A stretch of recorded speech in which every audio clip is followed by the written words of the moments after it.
DawgNation, and welcome into DawgNation at Large. I'm Kaylee Mansell with DawgNation insider Connor Riley, who's decided to join us live in studio today.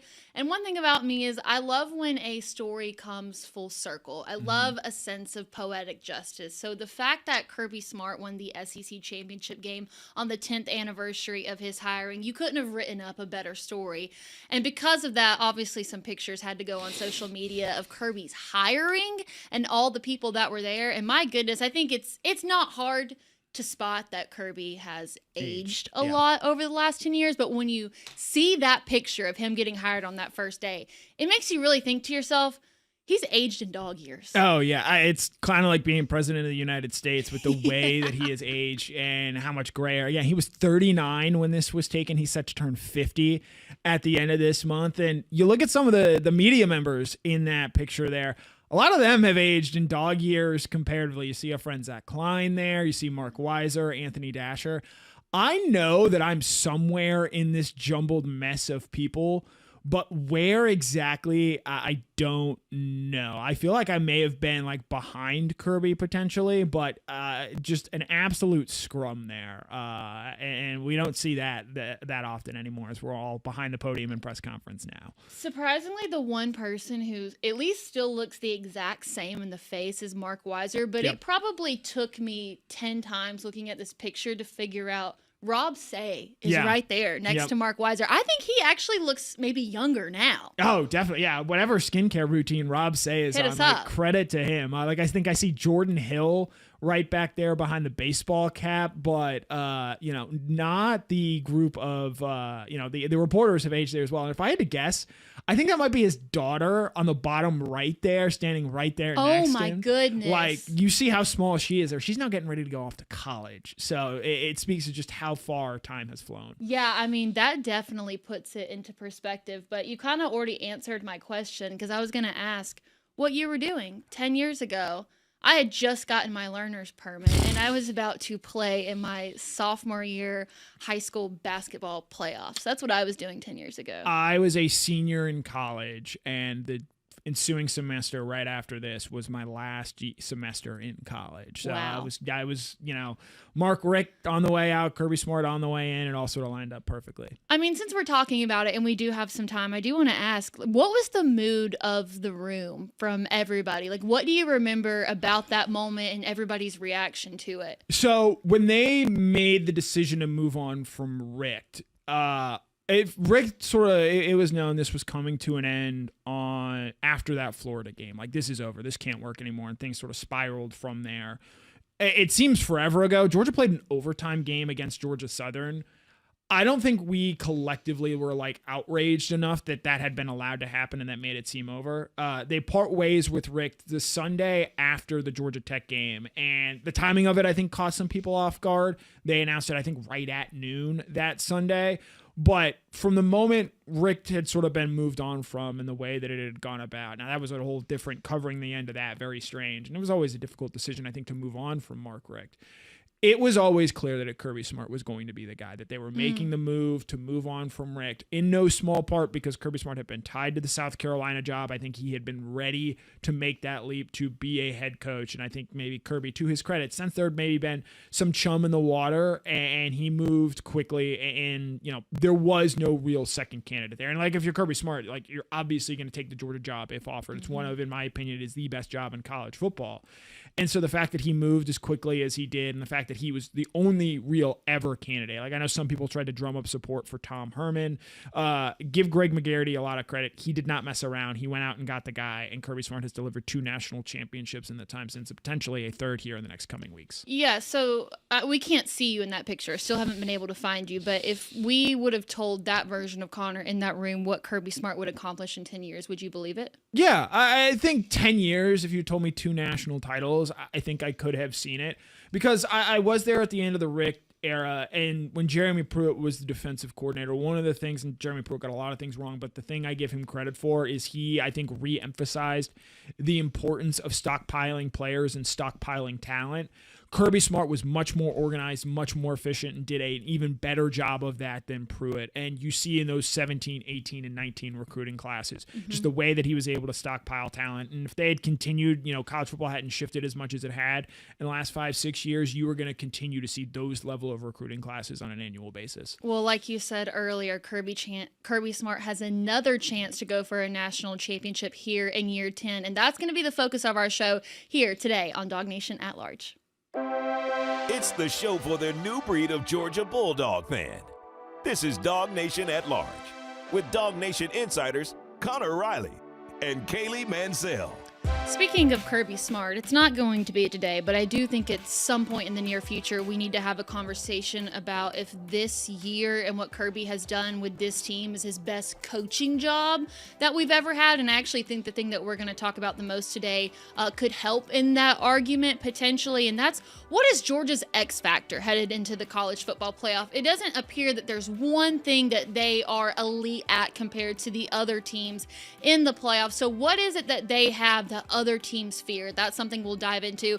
Also, we will take a look at the various dogs that got recognized in the SEC All Teams Awards, and as well as Mike Bobo and him being a finalist for the Broyles Award. We'll do Mean Machine. And then, oh my goodness, it feels like we just put in our playoff predictions like yesterday, but now we get to the part of the season where we know what's going to happen. So we're going to take a look back at our initial picks, and you can judge us because we will definitely be judging ourselves when it comes up at the end of the show. Remember September and October when Georgia was barely getting out of games with a win and everybody was already starting to count Georgia out and write them off as a subpar Kirby Smart coach team?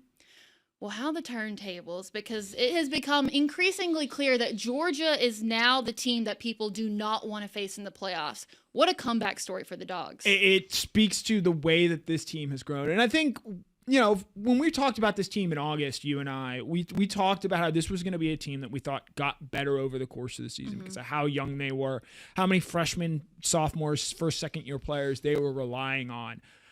I don't know that either of us envisioned them making the improvements that they've made to this point in the season. And look, they're still not a perfect team. We'll get into some of the limitations they might have. But specifically, since that second bye week, and really even more specifically, since the fourth quarter of that Ole Miss game where they entered trailing by 9 to where they are now, they have improved so much. I think there's a world where you can make an argument in that time frame. They are the best team in the country. They are one of the most accomplished teams in the country in terms of the teams that they have beaten in that time. And coming off the SEC championship game, the way in which they went out there and won that game, where, yes, even though there were a lot of ghosts and demons with Alabama, I think if they were playing a different team that they didn't have the history with and they played that well, like I don't know how an Indiana or an Ohio State would have beaten Georgia on that day with how well they played on Saturday. One thing we hinted at a moment ago is that on paper, UGA is not a team that has the super flashy stats or stands out amongst the rest, especially in comparison to the other teams that are a part of the playoffs. So I actually did some digging on what it is about this team that makes people fear them. How did Georgia become that team?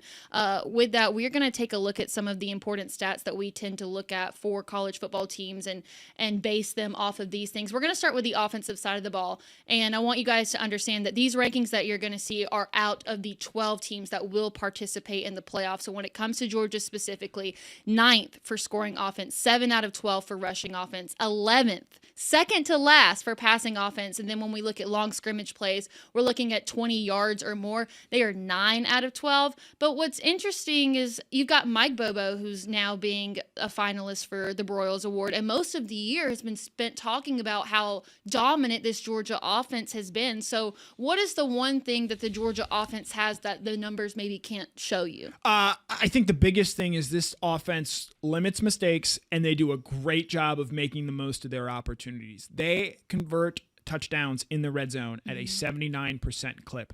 That is second in all of college football this year, just behind NC State. That is first among playoff teams. Now, again, as the numbers point out, they're not exactly the most potent. They're not the most high-scoring offense.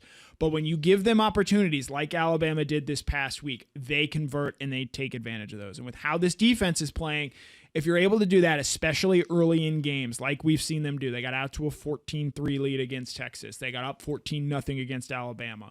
When they're able to play from ahead, even though it's not a dynamic team, they don't rip off explosive plays, I think even as much as they would admittedly like. I think they know what they are. They know how to play at this point in the year. And when you add in the fact what some of the injuries they've had to work around, losing Drew Bobo, I think is really significant.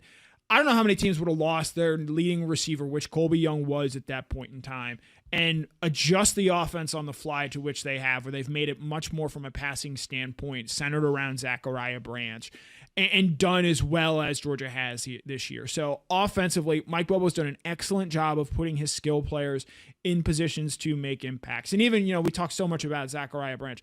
Don't overlook the role that Dylan Bell played, specifically in that game against the SEC championship game. I think that was a sort of a perfect Dylan Bell game for him. 8 touches, 69 total yards. He had the touchdown there. They were using him aggressively in the red zone area. I think Dylan Bell, especially in the world where they get Colby Young potentially back, which I think we're trending towards that, when you're able to add him with what he's able to do and play him off of a Zachariah Branch, I think that gives you more weapons on the offensive side of the football. If you're able to get healthy with, say, a Chauncey Bones as well, this rushing attack, it is what it is. It is not, the 2014 where you had Todd Gurley and Nick Chubb out there. I don't want to merge the two of them like that. But Nate Frazier is a very effective running back, and he gets better as the game goes along. And I would say the same for Chauncey Bones. And when you're able to have both of those and you want to go out there and win 4-quarter games, that makes it a lot easier to do so. Yeah, and to kind of bounce off of that, I think that one advantage that Georgia has right now with their offensive playmakers is the depth. You mentioned Colby Young goes down. Noah Thomas steps right in that position. You also have Dylan Bell, London Humphreys behind Zachariah Branch, and we've seen flashes of other young guys get in there like Talon Taylor, who's back at full health now. Also, Elias Williams has contributed as in the pass catching as well. And then when it comes to the running back position, we didn't see very much of Chauncey Bones in the SEC championship, but you know what? It never mattered because you had Nate Frazier. Then also Josh McCray has been huge for this team in terms of momentum and getting those tough rushing guards because he's just hard to take down. And also Dwight Phillips Jr. has had his moments as well. So I think maybe that's the one thing that's separating Georgia right now from the top offensive teams in the playoff, which right now stands Texas Tech, Indiana, and Oregon. It's that next man up mentality that we keep hearing about. So even when one guy is maybe playing down or is out, there's another guy that steps in and takes his place and is still at the standard. I would say as well, the 3 teams you mentioned there offensively, Texas Tech, Indiana, and Oregon, they're not playing an SEC level schedule. Not to mention you throw in a Georgia Tech team where, yes, they have issues defensively, but they still finished the year as a top 25 team. I think other than maybe Oklahoma, there's not a team in this playoff field that played a more difficult schedule this year than Georgia ended up doing. And so I do think that that's something to be taken into account in a lot of these rankings. And I think it's also why Georgia is very well prepared for what lies ahead. Now we'll shift our attention to the defensive side of the ball, and you probably know what to expect out of this already. When it comes to scoring defense, out of the 12 teams, Georgia is 8th. They are 4th in rushing defense, which is by far the best ranking that we've seen from them. 2nd to last in passing defense, and then opponent long scrimmage plays, again, 20 yards or more.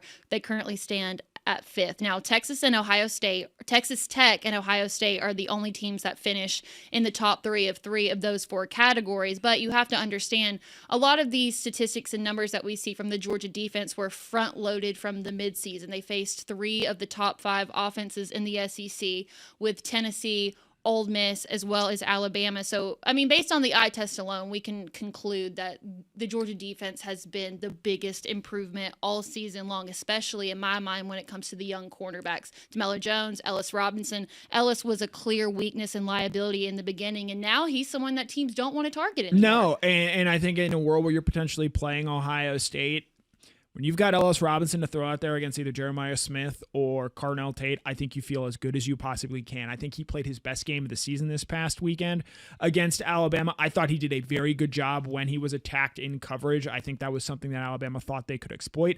That was a massive mistake on their part, as they just didn't have a whole lot of success going after him. I thought the tackle he had on that opening 3rd down, which we just showed you there from Cody, really set the tone for the game in terms of the way that they were going to come out there and play. And you talk about the 2 corners, Ellis Robinson, DeMello Jones, and how they've improved and helped this season.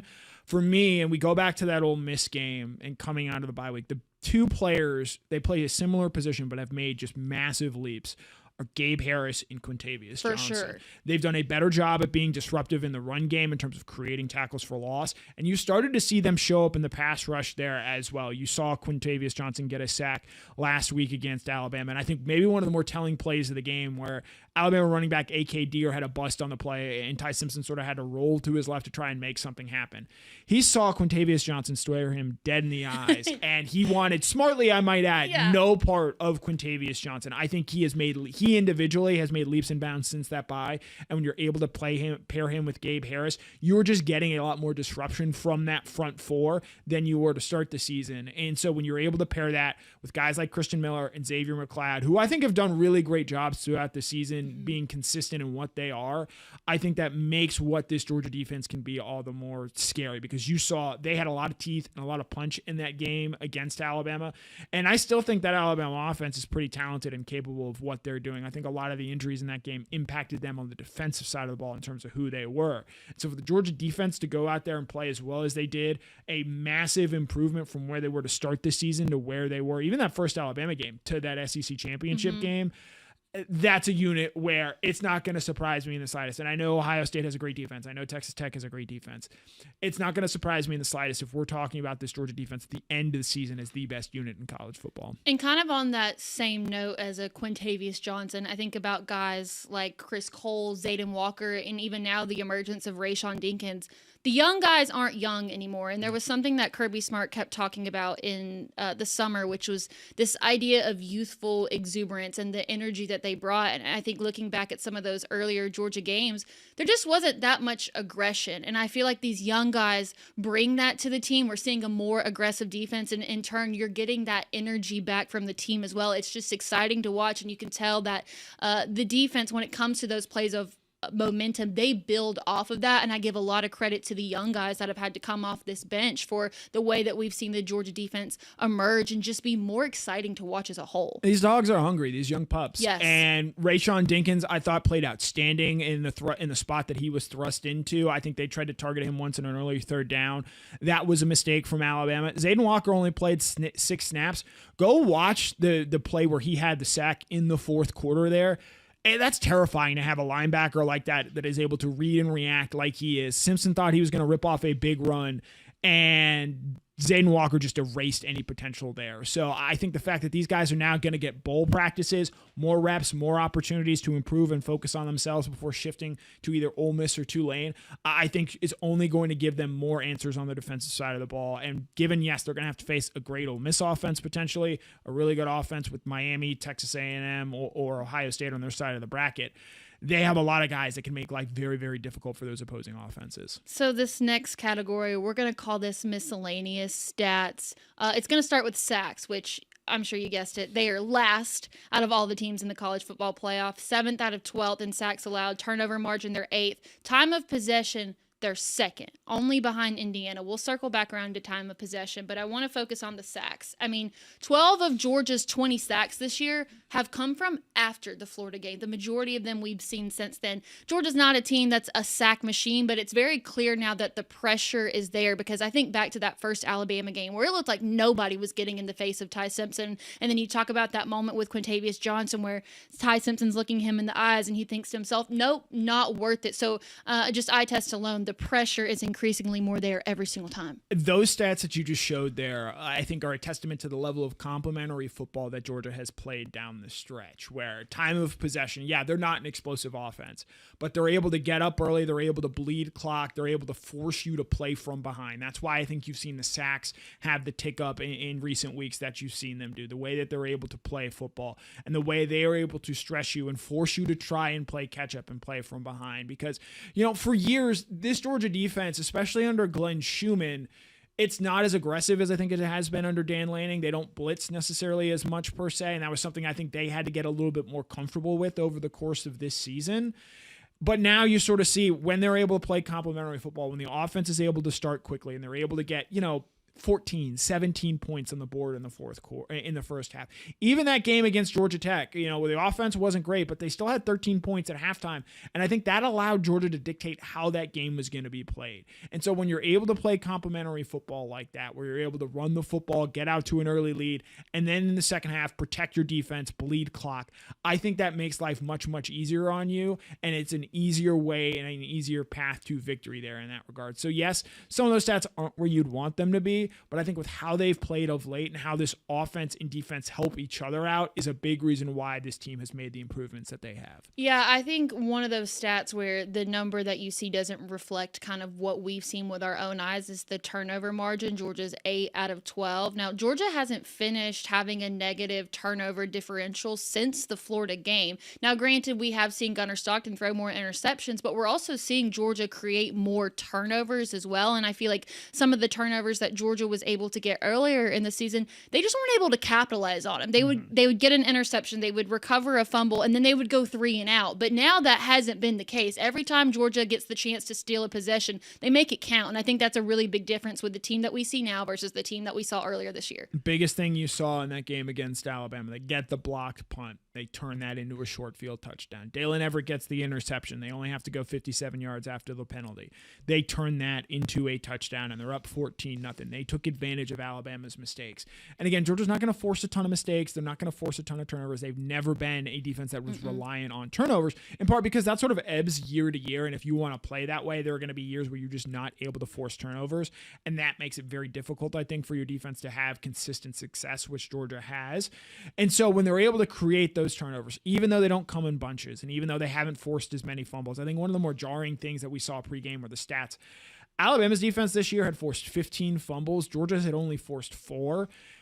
And you sort of see that play out where some of the risks where Georgia didn't put the ball on the turf against Alabama, and they took advantage of that because they had the better defense that was able to play well. Whereas if Alabama, for example, isn't forcing turnovers, that defense is a little bit more gettable. So for a Georgia defense that plays really sound football, that forces you to drive the length of the field, that doesn't give up a lot of explosive plays, I think that is what Georgia wants to make you to do, because there are very few offenses in the country that I think are capable of picking apart a Georgia defense in that way this season. Yeah, I mean, for me, the unsexy, boring X factor for Georgia goes back to the time of possession. It's the old school, you control the clock, you control the game. They're not looking for those big explosive plays. They want to wear you down with the short passes and running the ball so that they can control the clock. And I mean, with that, this idea of teams now no longer being able to score on Georgia, they can play conservatively when they're up and force their opponents to make riskier decisions. So that's the one that I don't think that Georgia's going to get enough recognition for, but we've seen it firsthand. Think about that Georgia Tech game where, I mean, if you have the ball the majority of the game, the other team doesn't, even if it's low scoring, you're going to come out on the other side. So for me, that's the X factor of all the stats that we've seen so far. Yeah, even in a game where the talent margin has shrunk, in Georgia, because of the way they dominate time of possession, if they're able to shrink the game, I think they're able to rely on that talent edge that they do have over most teams over the course of these key games. And I think you saw that show up against Alabama. I'm very interested in seeing how that shows up in Georgia's college football playoff run. Last thing, I told you I love a full circle moment, and that's what we're going to do here, because no matter what, the one advantage that Georgia always has is Kirby Smart and what he instills into his team. Even when they're not the underdog, Kirby's so good at convincing his team that they are. And I think back to something that Lane Kiffin said post Ole Miss is that no matter what situation Georgia's in, no matter the deficit that they're in, Kirby is so good at convincing them that they can always come back. They can always win. And so, I mean, it's undebatable at this point that Kirby Smart is the best coach in the college football playoff. And I feel like, especially in the second half of the season, he's been in his bag putting on coaching clinics, and people are taking notice of that. Yeah, hard to kill. And you look at the little things they did. You know, in that game against Alabama, the blocked punt, LT Overton is the guy that is usually in on punt protection in that game. He was obviously out due to an injury, and they had a backup in there. And on the second punt of the game, Georgia went after them. Cole Spear gets the block, and from there, Georgia, I think, had really established control of the game. The way that they consistently make plays on special teams, you've seen it throughout the year. You saw it last year in the SEC championship game. It's rare for Kirby Smart to get out coach. I think in part that's what made the Notre Dame game last year in the Sugar Bowl so jarring, was that he just did not have the more buttoned up team that day, and I do think that falls on him. And some of that, look, there was a lot going on with Kirby at that point in time where we all sort of touched on it. We know what was happening with him, especially with his father at that point in time. You get a locked in Kirby Smart. There is not a better game day coach at this point in time than I think Smart. Yes, his time management is not always necessarily great. You saw that in the Georgia Tech game. I think you saw a little bit of that in the Alabama game as well. But in terms of getting guys ready to prepare, in terms of having a plan going into a game, I think there is no one you would rather have on your sidelines than Kirby Smart. And so obviously you don't get to this point. We're not having this conversation if it's not for the playmakers that have emerged for Georgia, and a lot of them were recognized in the All-SEC team. So we'll talk about some of those in a moment. But really quick, want to give a shout out to our friends at Zagoria Law, because what makes them so unique is that they're the only law firm in the state that specializes in representing people who have been bitten by dogs as well as those who have been knocked down by dogs. Also, dog fans, they are the official dog bite injury lawyers of the Georgia Bulldogs. So if you or a loved one has been hurt by someone else's dog, give them a call at 833-GA-DOG-BITE, that's DOGBITE, or check out their website at ZagoriaLaw.com. All right, we are in post-regular season awards, and we're going to talk about the dogs that were recognized. But before we do that, I think we have to give a shout-out to Mike Bobo. We said it earlier on the show, finishes as a finalist for the Broyles Award. Also, the only offensive coordinator that finishes in the top 5. Although he's probably not going to win, everybody needs some validation in their life. And considering the way that things went down last year and all the criticism that he received, I'm glad that he's getting a little bit of that validation. 2 of the last 3 years, Mike Bobo has been a Broyles Award finalist. Hat off to him. I would also note, by definition, if he is the only offensive coordinator up for the Broyles Award, which goes to the best assistant, is he not the best offensive coordinator in all of college football? I'm not making that case. I'm just pointing out to what the Broyles Award says there. And there are a lot of people out there that don't like Mike Bobo. They'll never like Mike Bobo. I think even in the event that they win a national championship, which could happen this season, I think there are going to be people that will not give Bobo his flowers. Mike Bobo has been incredible this season. And especially with the pieces that he has had to work with, it has not been a traditional, we've just got 5 stars at every spot. And he is not working with the same deck that I think Todd Monken was working with in 2022. And I think it's undeniable to say that he has gotten every ounce of talent and production out of this offense that he can, especially with some of the hands that he has been dealt. The injuries on the offensive line, losing Colby Young, running back issues throughout the season, whether it be health, fumbling issues early in the season, all with a true first-time starting quarterback in Gunnar Stockton, and finding ways to put Gunnar in consistently successful positions where, Gunnar's probably going to finish in the top 10 of the Heisman voting this year. I don't think anybody had that on their bingo card this year, and Mike Bobo deserves all the credit for the ways that he's been able to put Gunnar Stockton in this Georgia offense in successful positions. Yeah, have we managed to check in on Paul Feinbaum yet about that? I don't know if you can find people on Peachtree. I just walked up here from there that can do a better job coordinating this offense than Mr. Mike Bobo. All right, we're going to go ahead and move on. Let's talk about the All-SEC teams, starting with the first team. 2 players. You get C.J. Allen on one side, and then you get the long snapper, Bo Gardner, on the other. Now, listen, I know a lot of people are upset about Zachariah Branch. I get that, but he doesn't even finish within the top 10 of SEC wide receivers for receiving yards, so I really think that they were going based upon that number. But it's also hard for me to believe that the SEC champion, to only lose 1 SEC game, only get 2 players. I mean, for me, the real player that was snubbed off this list was Drew Bobo. I think Drew Bobo has a case to be on here. I think Jake Slaughter got on because he's like a Pro Football Focus Pro Football Focus darling. And him being hurt in that SEC championship game, I wish that he had been able to play in that because he would have gotten, I think, better recognition. I'll shout out 2 other guys. I just don't believe there's a better kicker in the country than Peyton Ordering. Now, I'm not going around watching this, but you watched with the way that he played this year, especially that Georgia Tech game. I've been so impressed with him. They won that game against Tennessee because he made big kicks and their kicker didn't. And then the other guy who we haven't heard a ton from this season, and he plays the defensive back position, so that's usually a good thing when you're not hearing from him. Yep. I think KJ Bolden's been outstanding this year. For sure. He's made some big plays, had an interception in the Tennessee game. He had a tip that led to the interception in the Alabama game. Very different, I think, than maybe perhaps a Malachi Starks or a Chris Smith, who are more traditional playmakers.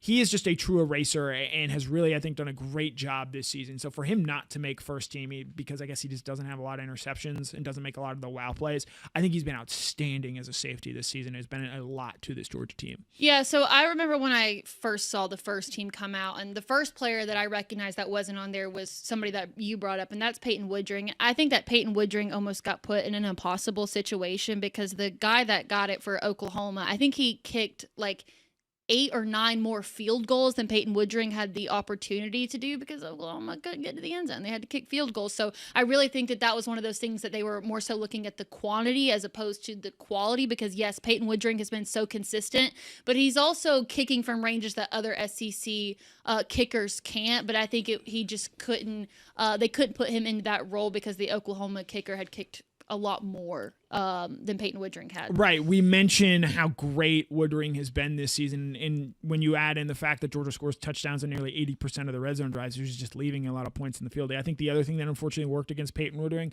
he's had issues this year keeping kickoffs in bounds. And I do think that he was punished for that, even though place kicker and kickoff specialists are 2 separate spots on the All-SEC ballot. I think when you consider what Woodring has done on field goals and how he has helped Georgia in that regard, you think the big kick he made at the Ole Miss game to make that an 8-point game late in the fourth quarter there. He has been money all year, and if you're a Georgia fan, while you would have loved to have seen Peyton Woodring make first team, there is not, in their opinion, and I believe this as well, a better kicker in the country that you'd rather have in a money moment than Peyton Woodring. And he still got recognized on the second team, which is the next thing we'll take a look at. We've got both the second and third teams for you, but right now we'll just discuss the second. So on this one, you get Zachariah Branch finally. You get Monroe Freeling, Drew Bobo, Peyton Woodring, Brett Thorson, and just one on the defense in KJ. Or no, it's KJ Bolden. Sorry, I'm looking at 3 and talking about 2, and KJ Bolden. So I think that Dalen, who's on the 3, should have most definitely been at least second team because, like you said earlier, it's when we're not talking about cornerbacks that you know that they're doing their job, and also too,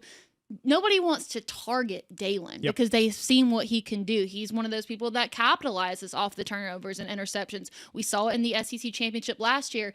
And also, too, I think the other one that you could make a case for that's just not on the list at all is Lawson Lucky. And I understand that there are tight ends that had better stats, but I think back to Lawson Lucky's 3-touchdown game and also just the blocking consistency from Lawson. To not see a Georgia tight end anywhere on these lists was really surprising to me. I'm going to go another surprise who didn't make this list, Christian Miller. Yeah, I agree. He has had a great year. I know that he doesn't have a lot of sacks, doesn't have a lot of tackles for loss.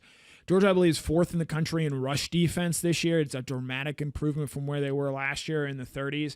And I think having him out there, again, they lose Jordan Hall early in the season. Elijah Griffin, I think, is 2nd or 3rd on this team in snaps played. He's a true freshman. So for that run defense and the defensive line to play as well as they have throughout this season, I wish that Christian Miller had gotten a little recognition there. Now, it's going to show up come draft day when he's, I think, a top 50 pick in the NFL draft. But I think he's had a really good year, even if he hasn't necessarily made the plays that I think a lot of people anticipated him making this year. So I think a lot of people were kind of surprised that Gunner didn't finish higher than the 3rd team. And I do think there's an argument for him to be 2nd team at least. He's got a better completion percentage, more passing touchdowns, and more rushing touchdowns than Trinidad Chambliss. Now, I do think that Trinidad is favored in the majority of the stats, but the ones that feel important, it definitely leans more Gunner, but I think Trinidad's probably been a little bit more consistent across the board. Now, when it comes to the 3rd team, that's where you see Gunner. That's where you see Nate Frazier, Zachariah Branch's all-purpose, and then just Dalen. You mentioned no Christian Miller. I know it's been a late emergence, but Ellis Robinson is tied for 1st in the SEC for interception. So I don't know if they can make like a separate honorable mention category or something, but it feels like Ellis should get some sort of recognition for what he's done over the course of the last 5 games. While he didn't get recognized this year, you can go ahead and put it in pen. He is going to be a first-team All-SEC preseason cornerback next year. You factor in with how he finished this year. He led the SEC in interceptions. And then you add in the fact that he was a former 5-star recruit, and the lazy writers at SEC Media Days who vote on this kind of thing are just going to look at that and eat that up like catnip. So while he's not on the All-SEC team this year, I think with how he's played the last 2 months, I think he probably should have been on there. I think he's going to be rewarded for it this offseason the way he's talked about. The one person that we haven't talked about, and this will be the last person and then we'll move on, is do we feel like maybe Raylan Wilson should have belonged somewhere on here? I do. I think, again, CJ Allen missing some time there late in the year, going out in that Texas game and then not being 100% against Georgia Tech. Again, that took away CJ Allen in the year that he has had, I think took away a little bit from Raylan's shine. Raylan has been a great down-by-down player. He's really stepped up this year. He's someone who, going into the year, and we'll talk about him from an NFL draft perspective here, you wonder, could this be a guy that stays for you for a fourth year? I think, unfortunately, for Georgia fans out there, enjoy Raylan Wilson while you can because he's going to be in the NFL next year with how well he's played of late. And when he gets to Indianapolis, he is going to test through the roof this year. That is going to wrap up our award season talk for now. I'm tired of delaying the inevitable because we still need to do Meme Machine and then also our accountability check. But before we do that, we've got something really special going on tomorrow at DawgNation. DawgNation Daily with Brandon Adams is going to be live from the Kroger in Bethlehem. You can come check out the show in person. It'll be Brandon Adams and Cody Chaffins on the scene. You can watch the show live, talk to Brandon before or after the show. So if you haven't had the chance to go watch this in person, it's really cool to see how it all works. So we encourage you to go to the Kroger in Bethlehem tomorrow for DawgNation Daily. Of course, the show starts at 10 a.m., but of course you can hang around for after. So want to make sure that you guys know that the show will be on remote location tomorrow. All right, and now we are going to do Meme Machine. Who's that going down the track? Who's that coming down the track? It's a Meme Machine and Randy Black. It's a Meme Machine and Randy Black.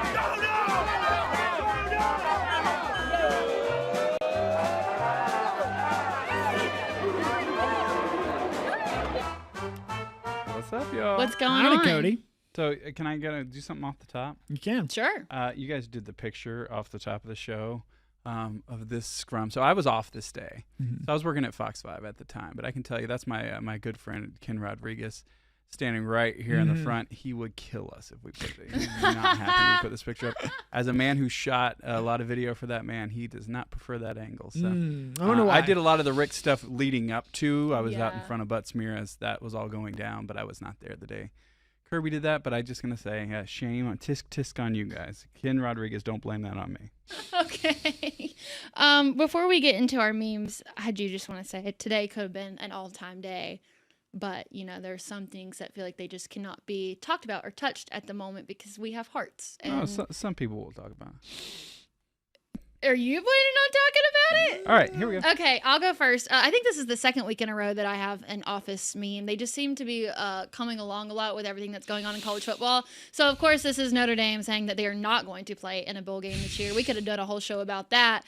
And then it's quote tweeted, this is Grant Ramey. And it says, Andy Bernard does not lose contests. He wins them or he quits them because they are unfair. That is the perfect way to sum up this entire Notre Dame scenario, which, I understand the committee led them on all year, right? I blame the committee for a lot of that.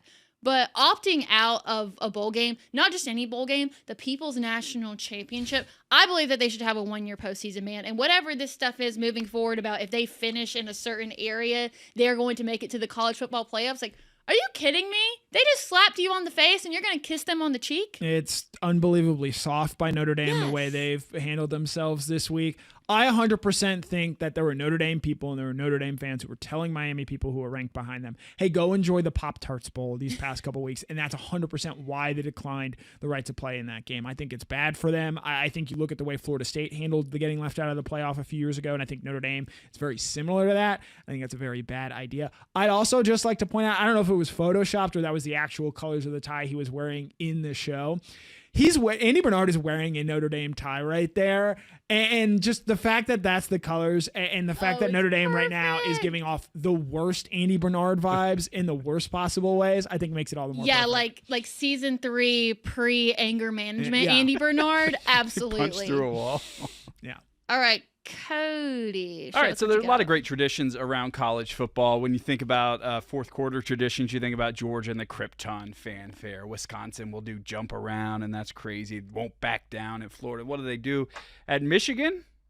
Anybody? They play Mr. Brightside. Mr. Yeah. Brightside. Yeah. It started out with a kiss. Yeah. How did it end up like this? So there you go. That's our Sharon Moore Mr. Brightside. They're gonna have to get rid of this.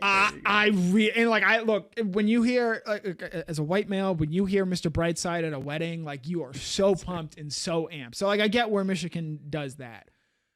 I don't know if they can play Mr. Brightside anymore. No. It is not like it's a long-standing thing. It is a recent, I think, within like the last 5 years development. And with the way this Sharon Moore situation has turned out and gone for them, you're going to need to find a new fourth quarter tradition there. Started out with a kiss. I just can't look. It's killing me. It's killing me. Yeah, tough. I wish we could say more. Okay, Connor. Yeah, I'm going heartfelt here. I saw this, and this was really, really sweet to see. This is Kaylee's dad, Rusty. One of my favorite days of the year with Kaylee is today. I take her with her to, at the time, the Georgia Dome. She loves football, and she wants to be a sideline reporter when she grows up. Girl knows the game already. I have to get her a roster the minute we hit the floor so we can study players.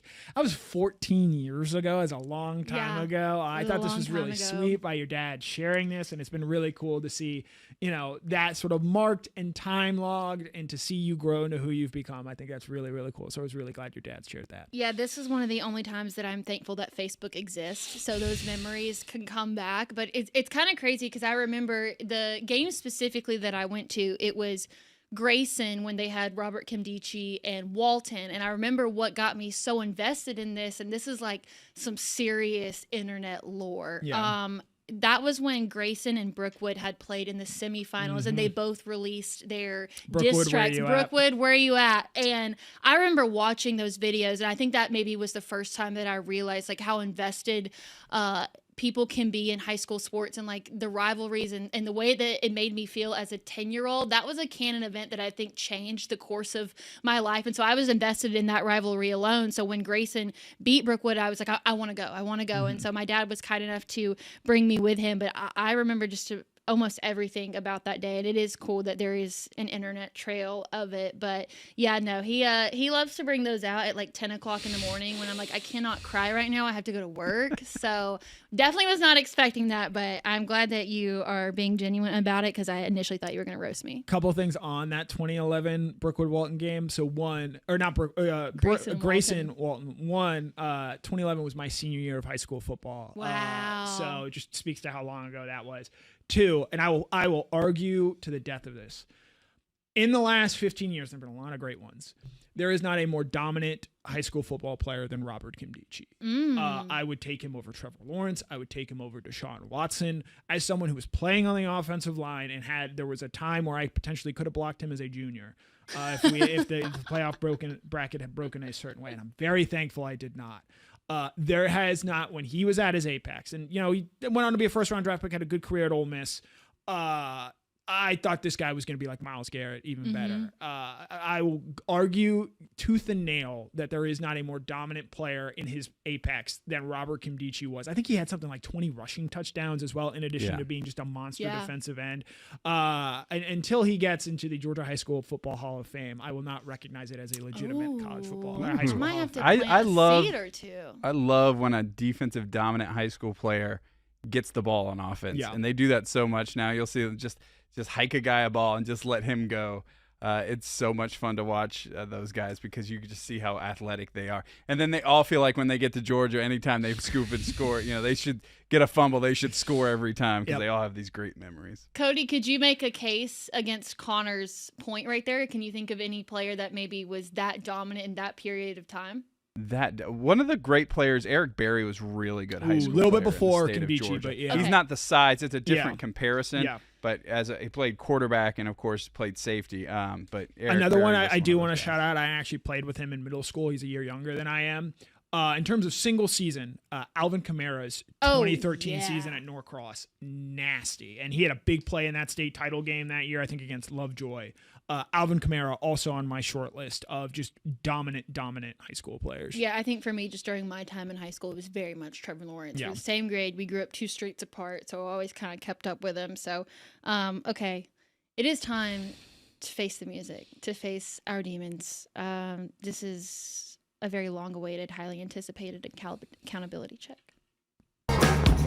Check yourself before you wreck yourself. I mean, the singular best thing about doing these is the music. Oh, yeah. After that, it's all downhill. Yeah. Do you want to start or do you want? Yeah, I'll go because we know. Like I picked Penn State to start the season Okay. in my accountability check, and I'm not running from that. Again, I like obviously knowing what I know now, I would do things differently. But like all in all, like I'm actually like pretty okay with how this turned out. Like obviously LSU, that bottom right side of the bracket was a bust, but like I nailed Tulane as the group of 5 team. I think I That was deserve some good. credit for that. I did have Georgia going to the national championship game, and I didn't unfortunately have them winning, but I think that worked out well. I had Oregon. I had Ohio State. I feel for the most part, again, like Clemson as the number 1 seed, that did not age well in the slightest. And then, Penn State is just a gigantic miss there. Texas, if they beat Florida, maybe I think they find a way into the college football playoff. So, I believe I get 4 out of the 12 teams right here. Notre Dame, again, if they don't blow that A&M game, they're in there. So the Clemson and Penn State picks are tough, especially to have them advancing. But all in all, like this is actually a little bit better than I thought it would have been. Yeah, I definitely think that it could have been worse, but the bar was set really, really low after Penn State just does. I like there's what just they do. no overcoming that. I think I had Penn State at 1, or I had Clemson at 1 and Penn State at 2, and both of them finished the season unranked. Yeah, but I will say I think that you should get double points for the group of 5 Yeah. team because what are the odds that you pick that? There's Yeah. so many options out there. Now Clemson, nobody could have really predicted what was going to happen, but I will say, and I think you'll see this when my bracket comes up. I think maybe we were a little lazy with our Big 12 picks, Yeah. and it was hard to make that decision because Yeah. there's just really no consistency from that conference. But I think if we looked into some more stuff, we could have pointed to Texas Tech. I don't think that mine is that much better. I think the one thing that I have going for me is the fact that I have Georgia and Ohio State in the national championship, which can't happen, but they can make it to the Final Four. Now, I could potentially get 3 of the 4 semifinalists if Oregon makes I it. can But only get 2. I just don't know who Oregon is at this No. point. I don't know where they stand amongst everybody. UNLV, I was kind of a sad pick. I was maybe They giving almost- Dan Mullen too they- much credit. They almost won the Mountain West this year, and like unfortunately they had some tough losses along the way. And I will defend the Arizona State pick. They lose Sam Levitt there and battled some injuries this year. Only team this season that has beaten Texas Tech was Arizona State, and so if Sam Levitt's healthy and they're able to play him a little bit more, I think maybe they find a way to beat Houston and they don't lose to Utah in the manner in which they did. So the Arizona State pick, that's an injury thing, tough luck. Both of us being in on LSU, incredibly tough, especially knowing what we know now. Wait a second. I'm trying to think. Did you have more teams than me? Did I only have 4? We each may have had 4. I think you had 5. I had 5, And I had Yes. 4. But you still have 3 of the semifinalists. Okay, that and makes you me have feel your better. national champion. I do not. Okay, Yeah. and I had Penn State going out in the first round, Yeah. which is not as bad. Yes. But I mean, think about the bus teams here. Number 1, Clemson. Jesus, that was Yeah. terrible. But also, we were both really high on LSU to We start the were. season, and then we got just fed so much Texas supremacy that I think we just started to believe it. And so I'm really surprised at the SEC teams that have managed to find their way in. Ole Miss, I think you could have made a case for them as well. Yeah. But Texas and LSU just almost felt like a lock to me. Yeah, and I think I did not have Texas advancing. I think between the two of us, I was a bit lower on Texas coming into the season. I just thought their schedule was going to be so easy that it worked out for them, and it almost nearly did if they could have found a way to beat a not great Florida team. A&M, I think this year really benefited from playing a poor schedule where I think they played 7 of the bottom 8 teams in the SEC based on standings. And again, that's a schedule thing where if we know the way things break down there, they go. And like, I think if you and I, because I think we both had Notre Dame in the bracket, if you had told us week 1 that Miami was going to beat Notre Dame, I think both of us probably would have flipped that pick and sure. put Miami into the field over Notre Dame. So we do have to talk about our ACC dark horses, Mhm. which in theory, it wasn't really that bad. No. You took Louisville, I took Georgia Tech. They're playing for the People's National Championship, so I don't know if that counts for anything. But I mean, the ACC was just such a mess this year. There was a chance that they could just not have anybody in. Now, of course, Miami gets one of those final spots, but I think in terms of ACC dark horse, because it is very difficult to try and select that preseason, but I think those finished out a lot better than we probably imagined. We just had to throw somebody in there. Yeah, a year removed from Virginia Tech and NC State, which both went pretty poorly. This year we bounced back a little bit. Louisville had some tough injury luck, but I think their season could have ended up going very differently. And Georgia Tech, up until they lost that Pitt game, was very alive to make the college football playoff. And look, next year in the likelihood event where I think this college football playoff ends up expanding to 16 teams, we'll know by the middle of January if that ends up being the case. ACC Dark Horse is here to stay with us. So we're going to have to figure out who that is next year. They got a lot of things as a conference to figure out, but I feel very good about our ACC Dark Horse pick continuing. One thing I can tell you, number one, I don't even care if I truly actually believe it. I'm never taking Georgia Tech again just because all the times I had to defend myself this year for it. And number two, I think maybe moving forward, we should do it to where you can't, once you've taken an ACC Dark Horse, you can't take him again. You have to for creativity. Right. Yeah. I'm not going to take Louisville next year, even though I think that'll be a very good Louisville team once again with Jeff Brom there as the head coach. But, look, we're going to be scouting, we're going to spend a lot of offseason reading the preseason magazines. I was impressed with what I saw from Wake Forest this year. They could be a team a year from now. Now, granted, they have Robbie Ashford as the quarterback, which I wouldn't necessarily recommend buying into, especially another Georgia high school football legend. As he's finally moving on. So, look, ACC Dark Horse is here to stay. If we're going to be anything in the college football podcast space, we are going to be the premier spot for ACC Dark Horse. It's not your favorites, not your Miami, it's not your Clemsons. We're here for that middle tier of SEC. That's where we really thrive. And now moving forward, Florida State is an ACC Dark Horse. They move into that category. Okay, well, that wasn't as bad as I thought it was going to be. I built it up in my head to where it was just going to be like Game of Thrones, shame, shame, shame. But it was fine. Yep. There's always next year, and you can best bet that when it comes around, we're going to do it, and there's going to be an ACC Dark Horse involved. So with that, I want to thank Connor for joining us in person today. Also, Cody and Tristan for helping out in the studio. Y'all check out DawgNation Daily at Kroger and Bethlehem tomorrow. And with that, happy holidays to all of you, and we will see you next time.